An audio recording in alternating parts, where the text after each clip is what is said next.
And what's going on, you guys? Welcome to my channel, Watch Your Mouth Reviews. This is your boy James. I am here to give my honest review while trying to watch my mouth. Can't do it this video, but that's all right. We'll live to fight another day. Joining me as always is my girl Mrs. Best, who actually has her caption Mo Band's music reaction. She needs to change that so people know who she is. But I'm y'all say so what's up to sorry. her. Hi, apologies. I be working. Let me change that. 1 second. I did not notice that. I love how you call me out too. Y'all see how I he had to do? because I was looking at Mrs. Best and I was about to say, well, they don't say Mrs. Best, so I'm gonna call you out. Yeah, absolutely. I wouldn't be me if I didn't. There you go.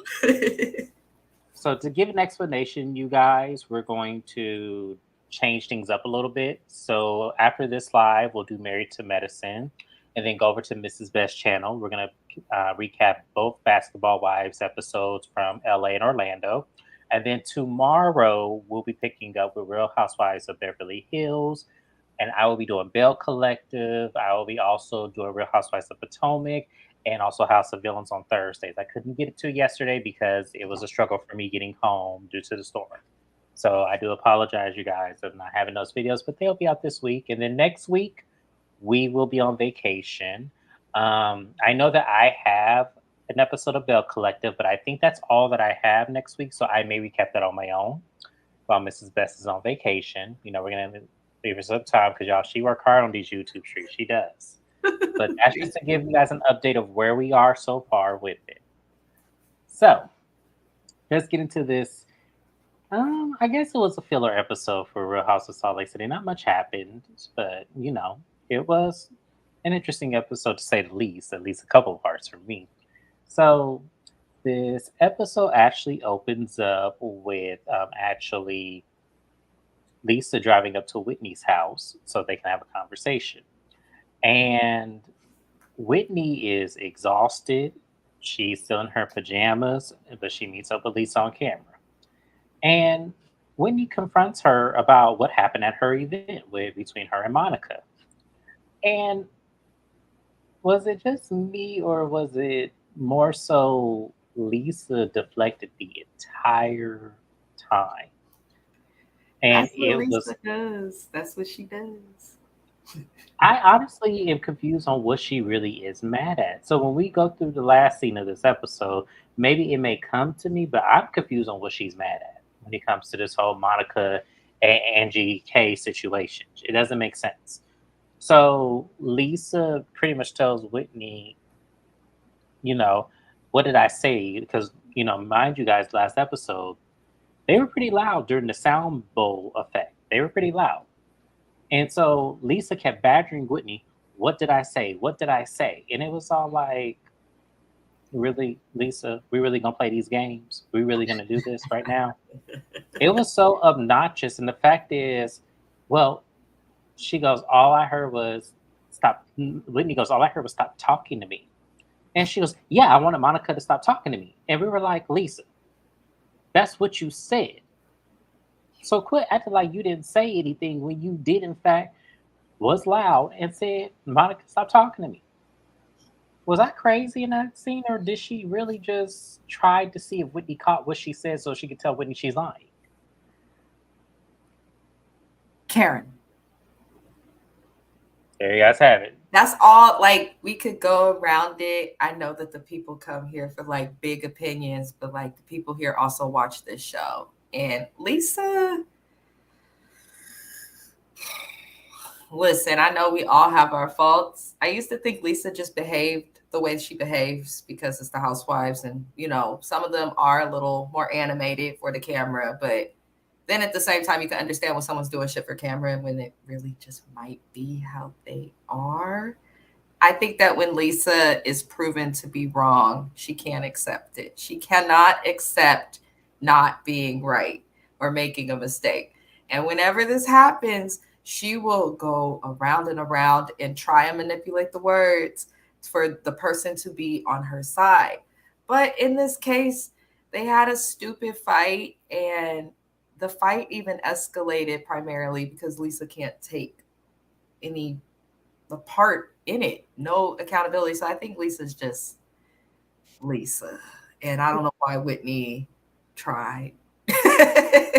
I wouldn't have tried. We wouldn't even if I was inviting Lisa to my house. I already know what I'm up against. So I wouldn't even have brought that up. Like, girl, drink this wine, have this food. Let's just gossip about the rest of them because you're not going to get the answer you want out of Lisa. You're going to get the Lisa watered down version response, and nobody wants that. So it gets to a point where Whitney says, Lisa, I'm very disappointed in you more so because you know my brand. You were with me when I first built it.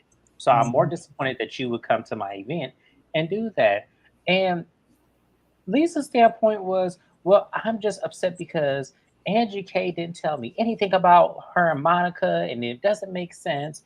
And I just could not understand it for the life of me. And it was like, it gets to a point where Whitney's kids came from downstairs, a little boy, He and was said, speaking his head. He was speaking his head down to the kitchen, like, and that's when Whitney's like, okay, look, we can't do this. I don't do this in my house.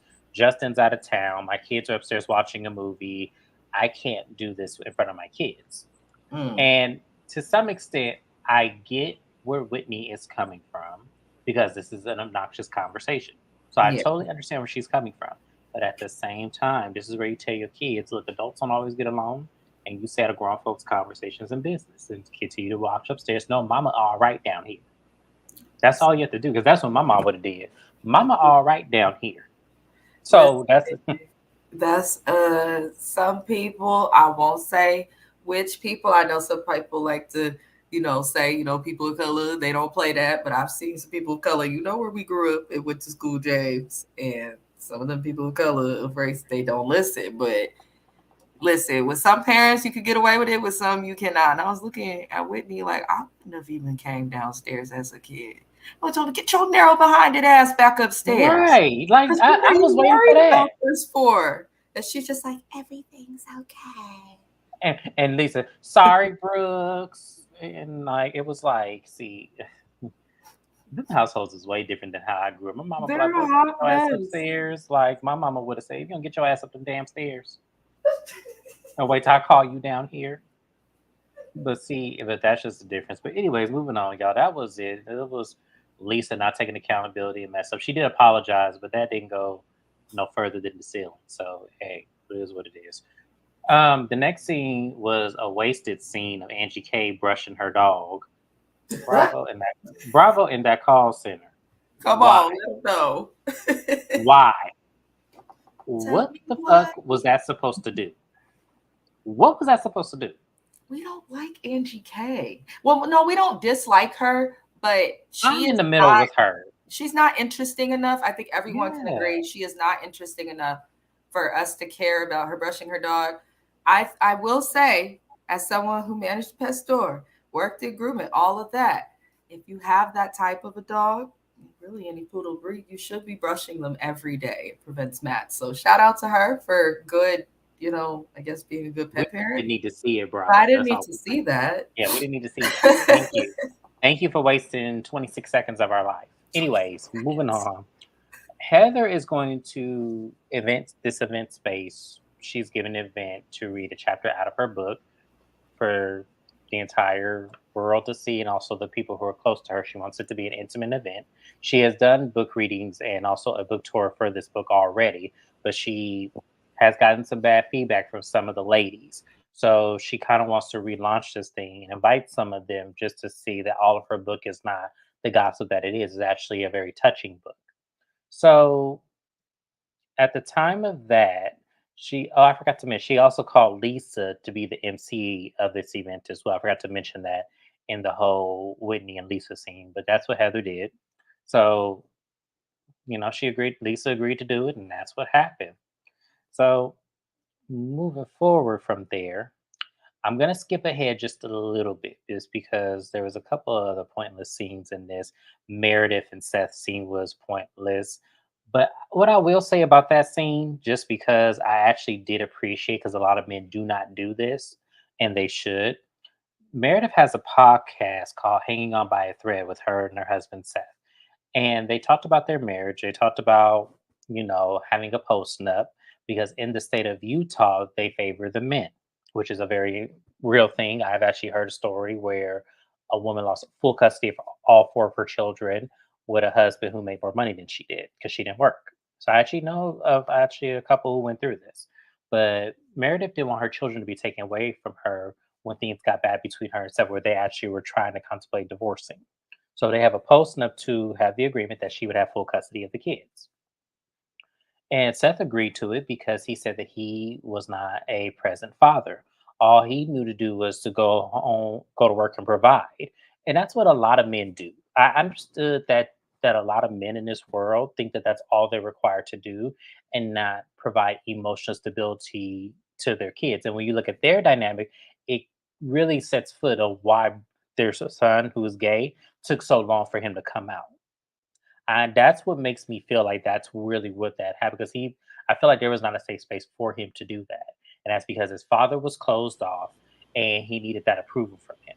And he And felt he like was he would in never really got Utah, where that is it. And like for the people who are like, why do LGBT march? Go to Utah and just tell some people you gay go to Utah, and go see to what Oklahoma, go the to South. Wyoming, go to Nebraska, If it's go to the. nature, the South, or one of them deserted states, Mhm. be Go careful. ahead, go to there. I was Hey, shocked that Idaho had a pride. I was shocked. Like I was like, Idaho, they really? do. Oh, okay. Hey, Idaho's okay. racist as hell. I have a It friend is, but who's a yes, manager who went to work down there, and I, mind you, we okay. I don't talk to my friends obviously all the time. She called me. I just want somebody to talk to me in the airport. I've dealt with a lot of racism. She was genuinely concerned for her, well, see, well what a lot of being. people don't understand, it's not racism and it's probably a systematic racism. It's racism as a colorist racism. And Mm-hmm. I actually had an argument with one of my friends about that because she's from Idaho, but she's not mixed. She's fully black, but she is a very light skinned woman. And I never will forget saying that in my experience, because I have been to Idaho, I almost didn't feel safe because of my skin color. I noticed that the person who I was with, who was also fairly light skinned, and I remember their treatment of that because I am a mixed race, mixed person. They're like, "Well, why don't you look like his complexion?"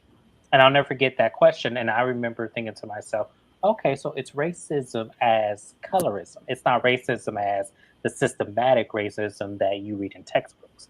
Got it, Idaho. Got it. So, anyways, moving on from there. Um, where was I at with Seth and all of them? So that was pretty much he gave this whole speech, and Meredith didn't press the record button like she was supposed to, and he felt stupid because which felt like a stage scene because he instantly shut the tears off and said, "Really, Meredith?" and started laughing. And they didn't even get that in. But the whole premise of it, they want this podcast, but they both have busy schedules, so they're pre-recording shows, which she and I will be talking about doing ourselves because we about to get super busy. So Oh, we may that's have what to do I'm it. doing. Thanksgiving week. I'm about to be Yeah. live a couple days. I've already pre-recorded 3 things. Stop playing with Yep. me. Yeah, we're talking about that because we definitely are gonna get busy. So yeah. Yeah. Moving forward from this, the next scene was one of my favorite scenes of this whole episode. Heather goes over to Mary's house because Mary got to get to the bottom of this book and why Heather said some not so nice things about Mary in her book. So Heather gets to Mary's house. It's the first time she's ever been there. And y'all understand Mary's house is gigantic. It is Huge. huge. And Heather was looking at the decor and she says, "Oh yeah, it is definitely animated in here." And it is. She got green carpet, which I ain't seen green carpet since Forever. 1994. Mary, what the hell? We love you, Mary, on this channel. We do, Mary. We love you, but what the hell is that? Why do you still have green carpet? Please tell me. Your kitchen is unique. You know what's funny is when she was in her kitchen with Meredith, I didn't like her kitchen, but seeing it with Heather, I actually do like it. Mm. It's Tiffany color blue, which is so different. But then they sit around this table with these rainbow chairs, and I said, Mary, this old gaudy, most ugliest furniture I've ever seen in my life. Really? Like, why do you have those chairs? Why are you mad at Mary's furniture? Because Listen, every time, because I'm replaying it in my head, and I'm just thinking, why does Mary have this? Mary's furniture. No lie, y'all. Shout out to my nana. I love my nana. Shout out to her. I heard that she watches my recap sometimes. I said, "Oh my God, God help me, Okay, yo." I'm over here cussing and. I'm like, "Ooh, she's another lady," but apparently she's okay with it. But she had them carpets. She had that green carpet, and she didn't actually get rid of it until I was, oh my gosh, probably I don't know the age, but I know it was sometime in high school. Green carpets and the kind that was like shaggy. And she Yeah. loved them carpets. She loved them. She only got rid of them because something leaked and it we had to pull the carpet. And Okay. yeah, the family was like, listen, we got this one. She was looking for green.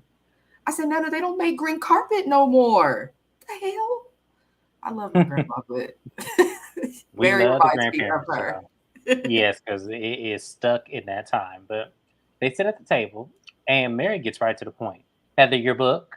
I didn't appreciate what was in your book about me. The things you said were not true, Heather. They were not true.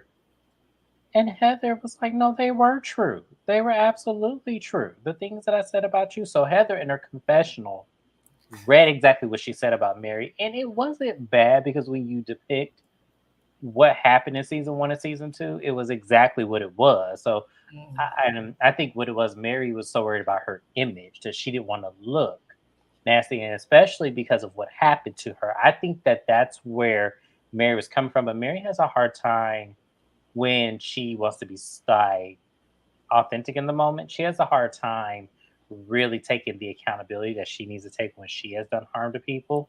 I think she's more But concerned about, like you said, how she's gonna come off, and then it mhm, fucks up how she interacts with people. It's awful. yeah, she has a hard. She's her delivery is wrong. That's what I'm saying about Mary. Is her delivery is wrong. So Heather said, "You have said some really mean things about me," and Mary's so taken back. She goes, "I have not." She goes, "Mary." She goes, "You Mary. said I look inbred. Do I look inbred, Mary?" And Mary said, "You do." And in her confessional, Mary started laughing, and when she snorted, I fucking hollered. I said, Mary, I'm not doing this with you in this episode. I am not doing this with you.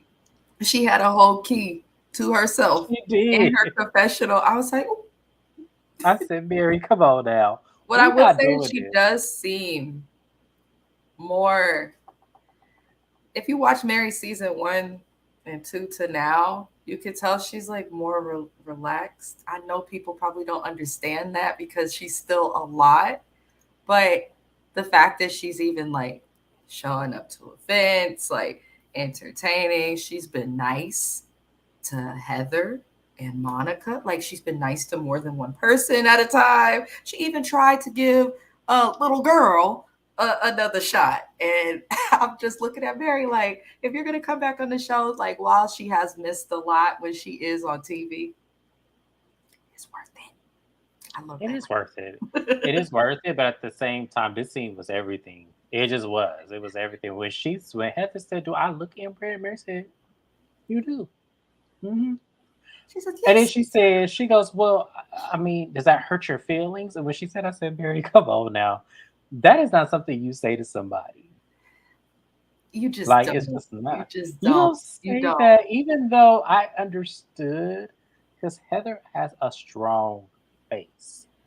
And I think a lot of it is from the injections. I don't think it's more so. You think it's, you think it's like genetic birth? They said in earlier seasons, her and Whitney found out they were cousins. They didn't know. I'm okay. So I'm a documentary nerd. I'm also extremely into down to my schooling religious documentaries and cults. I'm literally that was my minor in cult psychology. I like that shit. And all right, so the church that Heather was a part of, Utah, the Mormon church, this is based on what I saw in documentaries that are on Netflix, HBO Max, Hulu, and YouTube. I can cite my fucking sources, do not come from my friend's channel, okay? But the church of whatever they got this long church name, they have a history. There's a lot of people in Utah who are closely related, as in aunts, cousins, shit like that. And it's because of the people who practice, what is it called when you're married to hell have a bunch of wives? I can't think of the name right Polygamy. now. Yes, polygamy. Like the Sister Wives show, they had to leave Utah because it's actually illegal, and the church doesn't fully follow those beliefs anymore in recent times. But there are a lot of people still a part of Mormon church who still practice that. And the result of that is everybody is somebody's cousin or whatever. And it is amongst the Caucasian community there. Most of the Black folk, Hispanics, and stuff from Utah are people who migrated from other places, for better lives and things like that. But there's a long history of inbred children relationships and stuff in the it's like y'all can look it up. I'm not saying No, all I of know that it is exists. happening. It's not as common anymore, but today it is common that people find out like, oh wow, you're my friend and you're really my sister or cousin. It's like, wait a minute. I know the No, it answer. is common. Yeah, no, I understand that inbreeding was a big thing, and it still is. Like, if you look at the Mhm. royal family, that they're a big example of that. So, I mean, I'm just one of those situations where, and I think that that's where a lot of, I hate to say this, but Caucasian people, why they have a hard time conceiving is because that really was a thing back then. Inbreeding was, but it was inbreeding where they say the third distant cousin technically does not count because it's 1/8 of blood. But still, You probably just don't genetics. want to have kids with anybody scientifically. You don't want to have kids with You anybody should, you and I share think blood that's with. why I said learn your blood type, learn your genetic makeup, because that does help when it comes to picking your mate that you choose to have children with. It does help because you're preventing your baby from diseases and things that really could be from a genetic chromosome. Autism is one. They're actually Yep. doing scientific That's why studies on autism is that. so popular Yes, right now, because a unfortunately. lot of people are having babies with people that they're probably genetically not supposed to have kids with. It's a huge thing, but that's a different topic for a different day, you guys.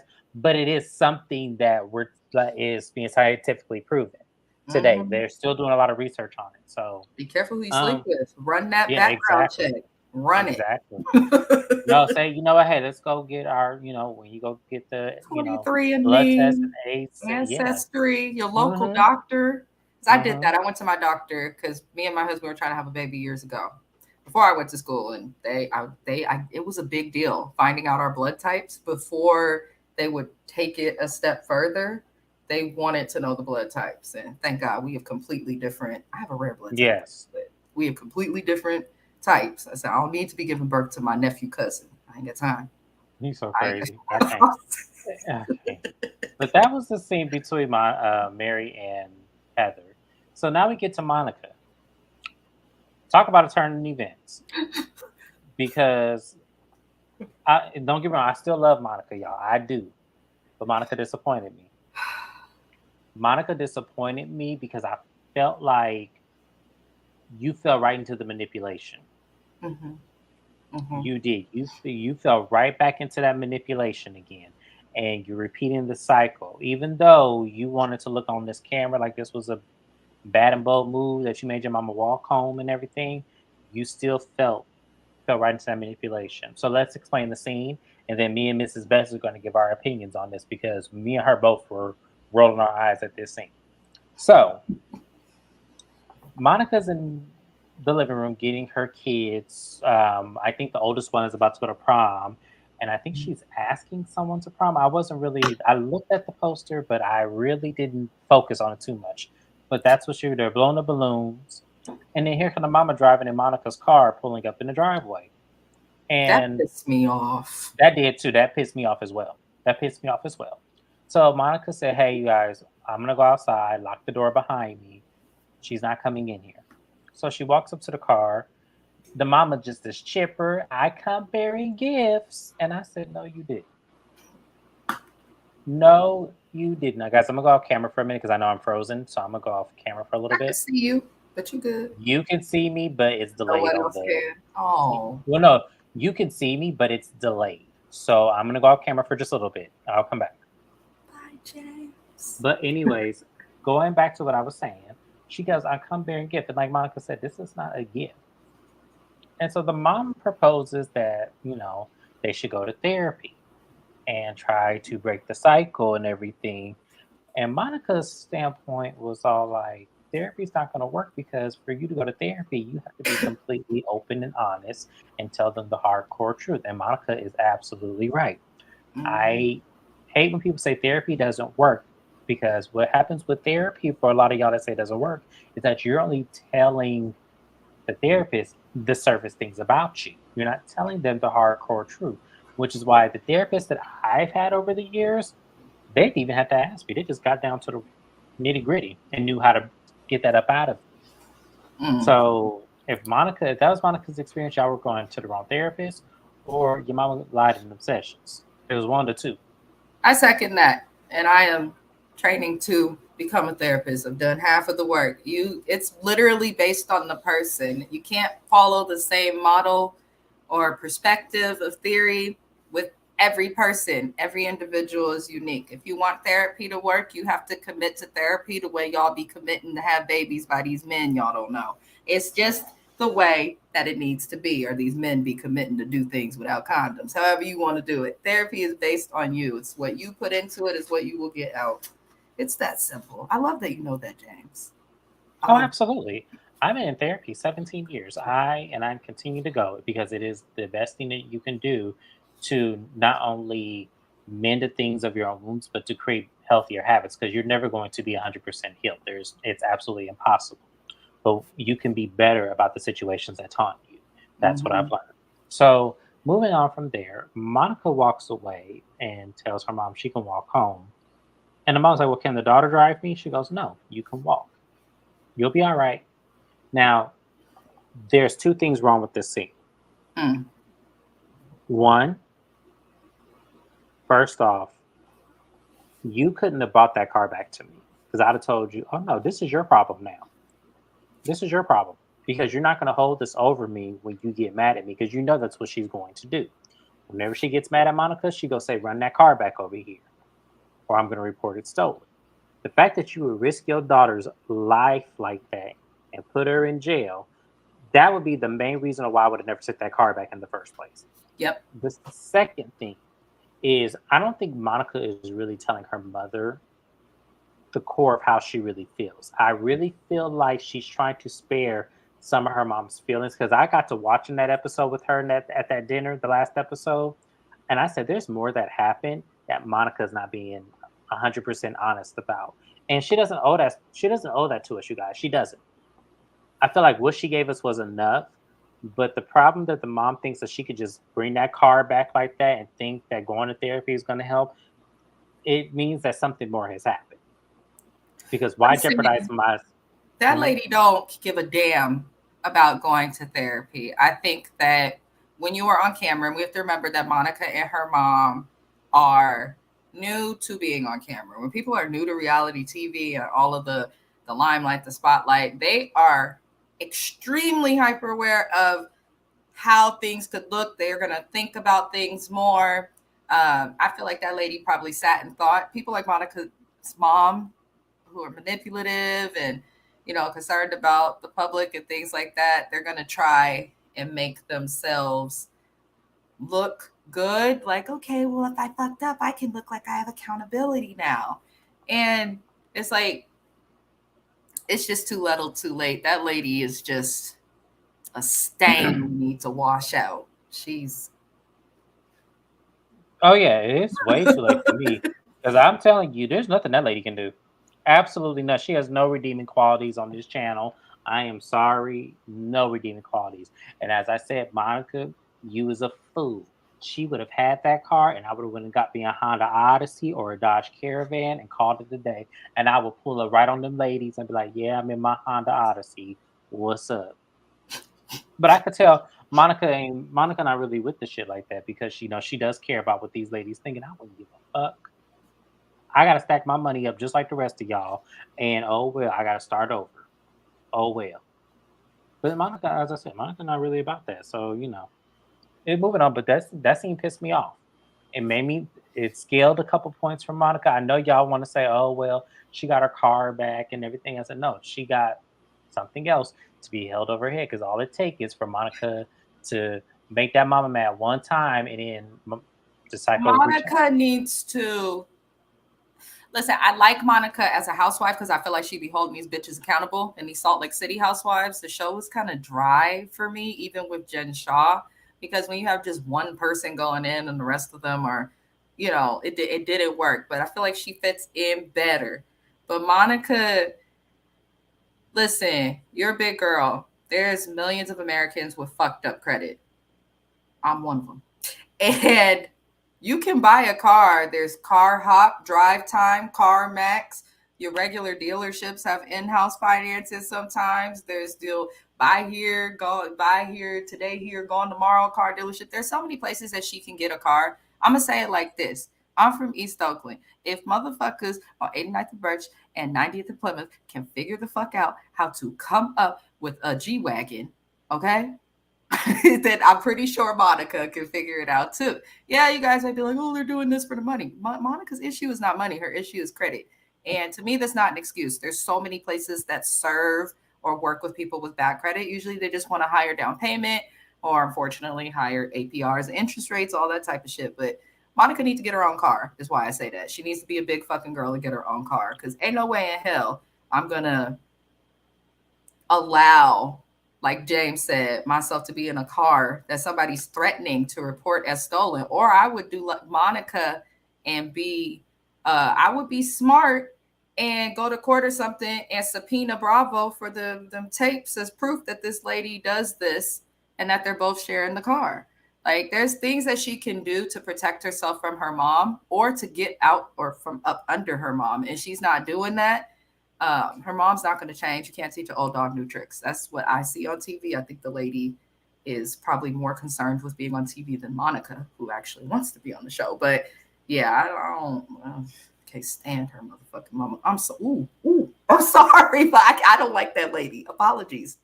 I won't No, curse. I understand. No, that lady's not safe on the show. I'm sorry. It's just that shit is crazy to me that you would jeopardize your daughter's freedom like that. I have Right. never in my life seen that before. Right. So yeah, it is crazy. So moving on, you guys, we're gonna go ahead and move on to Heather's event. It was a very nice, well put together event. Lisa, when I tell you, cannot catch a tune, is very tone deaf. She tried. I'm gonna give her that. She definitely tried, even though not Angie, Monica was killing me with that whole boo and all that shit she was doing in that audience. I was hollering, but it's when she went to rap it. It's like, okay, Lisa, this was a totally bad idea. But Heather enjoyed it. She didn't shun or anything. So at the event, Heather reads a snippet from her book about her giving advice to another fellow Mormon who I think was just downright just not feeling this anymore. And if he were to get excommunicated, would Heather turn her back on him? And she basically, in the book, long story short, says that she would not and she will always remember him. And I thought it was a very touching point of view of the book. I really did. Actually, now I want to read just that part. I don't really want to read too much more of the book, but it definitely made me feel like, okay, I understand what Heather is doing now. And once Heather read that, her daughters came up and said, "We're so proud of you." And that's when Heather reveals to them that she is actually going to go ahead and write a second book. And the daughters are just ecstatic. And Heather was like, well, okay, but this may bring up some bullying to you guys. Are you guys ready for burritos to be smashed on the car and things like that? And they're like, well, I mean, we'll take it for you. And I'm like, ooh, see, this is where I want Heather to stop with all this. Write the book, but keep your daughters safe because little kids don't know how to act these days. And you want to make sure your daughters are always safe no matter what. So we're going to keep an eye out for Heather's second book, but we're proud of Heather on this channel. We really are because I am an author. I have two books out. I have a lot more to come, and it is hard. Writing a book is definitely tough. Those are a lot of conversations, especially when you don't have the act. Heather has a lot of access that I do not have. So I want to tell a lot of fellow authors out there, write it out and just do all you can to get it out there because there's lots of ways you could do it now.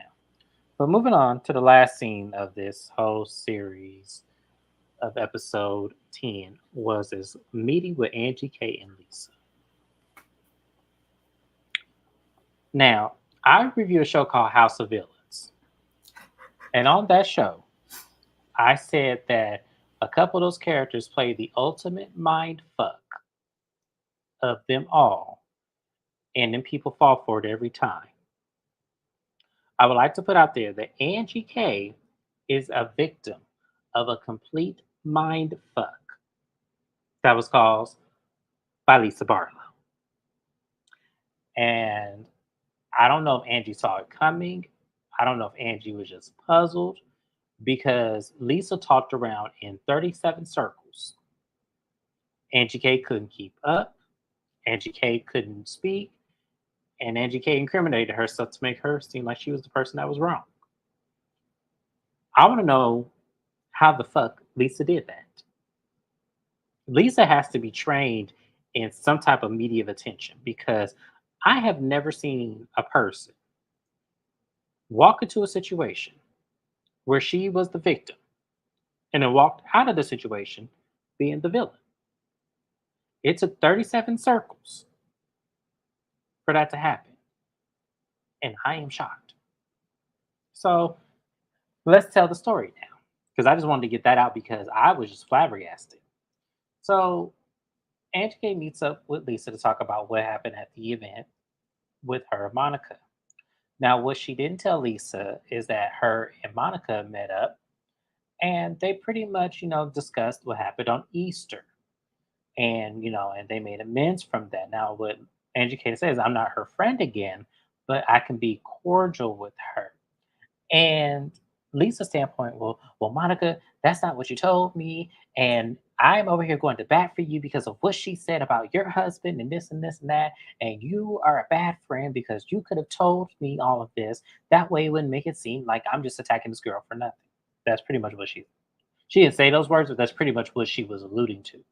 Angie K is stunned because I'm trying to figure, and I think this is what's going on in Angie K mind because this was going on. I'm trying to figure out how the fuck me and another girl who decided to be cool, and I didn't tell you because I didn't think you gave a fuck in the first place. I'm trying to figure out how the fuck did that turn into it being a backstab towards you.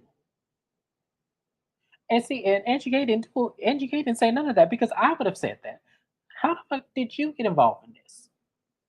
That's why Angie K does not need to be a housewife because ain't no bitch about to come into my space or I'm gonna come into her space. Ain't no bitch about to come in my fucking bubble and question me. Angie K needs to stand up for herself better. I understand being calm, being ethical, behaving like you have sense, but even people with the most sense will stand up for themselves to some Right. extent. And I think that Mhm. is the point that Monica was trying to make when she had the issue and she's telling Angie K, fuck that, stand up for yourself against her. Lisa always goes over the weakest link, in my opinion. She always goes toward the person who is easiest to attack. It's interesting because it's like, Lisa, weren't you just crying last season and the season before that because everybody's saying all these things about you? Now you're literally running around looking for a problem and talking to Angie K in a way that I know she wouldn't dare talk to some of the other women in that same manner. So I just feel like Lisa, your edges are showing. Oh, and my Very much husband so. has said that Lisa's makeup never seemed to look good. She need a new makeup artist. It's like, damn. And there you have it, y'all. I'm not getting involved with that. But that was the episode of Married to Men. Oh, not Married to Men. Oh Lord. Real Housewives of Salt Lake City, season 4, episode 10. Y'all, it wasn't that great of an episode to be honest, but it wasn't bad either. It was somewhere in the middle. So we are going to go ahead and end this live and head over to Married to Medicine. because we're going to go ahead and recap that episode. And then later on, we're going to go to Mrs. Best channel to review Basketball Wives, LA, and also Orlando, y'all. Thank you for coming. Make sure you like, comment, subscribe. We appreciate all of you. I do interact when you leave a comment to say thank you very much. We can talk about them for the rest of this time here on these comments because I'm going to read them all. Thank you for all my supporters. Thank you for all Mrs. Best's company who comes and visits me and subscribes to my channel. Love you all, and we'll see you soon. Bye bye. Peace. Bye bye.